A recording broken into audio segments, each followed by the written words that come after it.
Before there were 50 states, a superpower, and stars spangled on a flag, there were 13 struggling colonies clinging to the edge of a wild continent. No highways, no Wi-Fi, just muskets, taxes, and some very opinionated men in powdered wigs.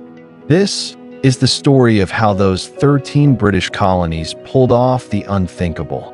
Not just breaking up with the world's biggest empire, but building a brand new nation from scratch. It all began in 1607, in a mosquito-infested patch of Virginia called Jamestown. British colonists landed with big dreams, low supplies, and a royal charter in hand.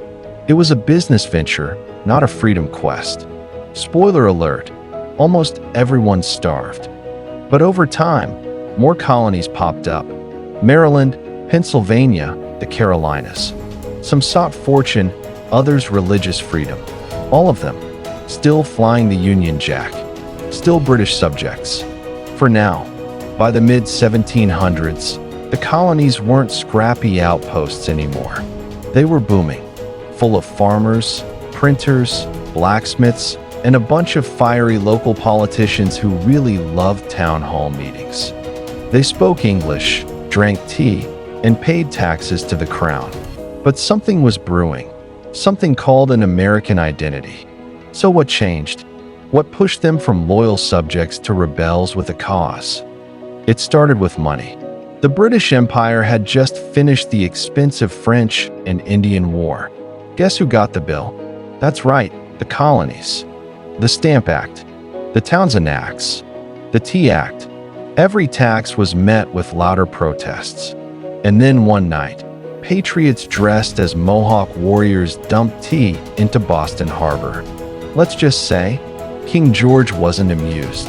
April 1775, Lexington, Massachusetts. The British come to seize weapons. But waiting for them were farmers, Minutemen, ordinary people with everything to lose. No one knows who fired first, but with that single gunshot, a revolution began. It wasn't just a protest anymore. It was war.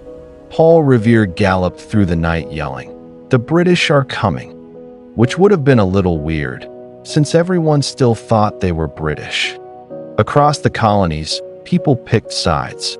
Loyalist or patriot, crown or country, tea or no tea. July 4th, 1776. 13 colonies declared they were no longer colonies at all.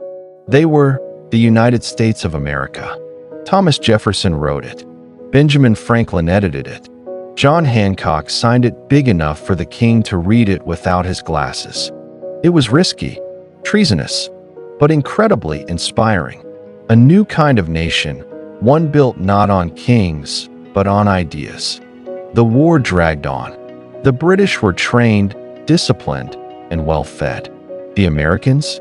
Cold, broke, outgunned. But they had something powerful, vision, and George Washington, who somehow kept them fighting even when they had no reason to. Then, the tide turned. France joined the cause. The colonies gained ground. And in 1781, the British surrendered at Yorktown. The world blinked. A ragtag group of colonists had defeated an empire. The United States was real. Now, they had to figure out how to run it. Turns out, building a new country is harder than declaring one. The first U.S. government? Total mess. Weak laws. Angry states. Rebellions. So in 1787, leaders met in Philadelphia again. George Washington, Alexander Hamilton, James Madison, to rewrite the rules. What they created was bold. The Constitution, a balance of powers, a system of checks, rights, and representation. And they added a PS, the Bill of Rights. It wasn't perfect, but it was revolutionary, the blueprint of modern democracy. Now, the real challenge began. The United States wasn't just a country on paper anymore. It was a living, breathing entity, struggling, growing, and grappling with its own identity. Manifest destiny, the idea that America was destined to stretch from sea to shining sea. The nation pushed westward, fighting wars, breaking treaties, and meeting resistance from those who had been here long before the settlers. At the same time, the cities began to buzz with life. People from all over the world poured in, looking for opportunity, freedom, and a fresh start. And if they couldn't find that, they could always find a good hot dog stand.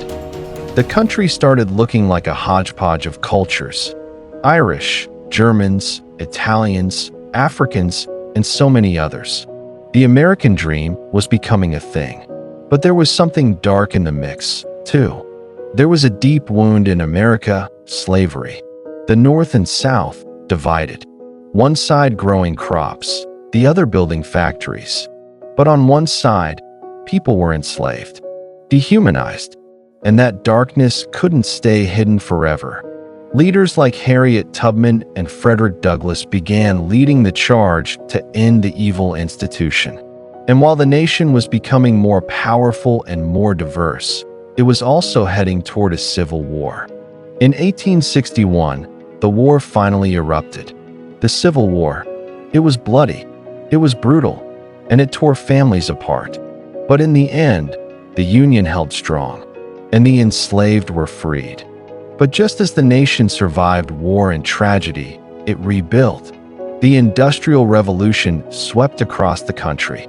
Railroads, factories, new technologies. A brand new economy was born. The United States was ready for its next chapter, becoming a global power. But there was still more work to do. It wasn't all smooth sailing. There were labor strikes, political upheavals, and plenty of challenges along the way. And yet, despite the struggles, this strange, unique, rebellious nation was on the move.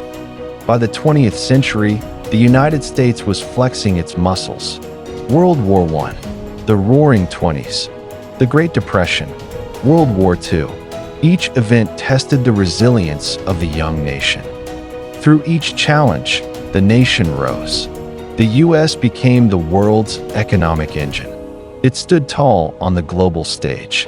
And by the end of World War II, it was clear the United States was no longer just a country. It was a superpower. And America, always looking for its next big adventure, reached new heights. Hollywood, the moon, the internet, fast food, you name it. From a ragtag bunch of colonies to a global superpower, the story of the United States is one of incredible struggles, reinvention, and resilience. Through wars, struggles, and triumphs, it remains a land of dreams. A place where every story is still being written. America is a place that believes in the impossible. It's a place where anyone, from anywhere, can shape their future. Because, as we've seen, the story is far from over. And who knows, maybe the best chapters are still to come.